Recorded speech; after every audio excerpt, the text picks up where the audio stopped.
Welcome to the Slop Farm. Enjoy the video. You start by auditing what you have. Run a reliable similarity tool and list every flagged block. Once you have the list, gather the original sources and timestamps so you know what to replace and why. Make a safe branch in version control and run unit tests to confirm baseline behavior. This immediate setup prevents regressions, and it makes the changes reversible. Now you're ready to systematically transform copied sections into uniquely authored code. You now refactor and rewrite. Break each flagged block into small functions that follow single responsibility, then implement the logic from first principles in your own words. Explain assumptions with brief comments so the intent is clear. Rename variables and abstractions to match your domain language and avoid token-level similarity.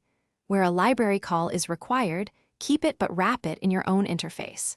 Run tests frequently. Refactoring in small increments reduces hidden bugs and preserves behavior. You finish by validating and documenting every change.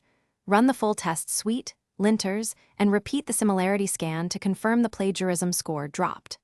Once done, add concise author notes and a changelog entry describing what you rewrote and why. Include license or attribution where required.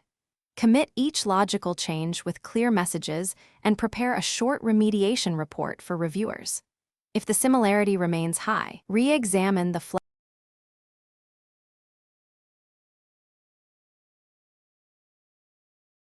Thanks for watching. Consider subscribing if we helped you today.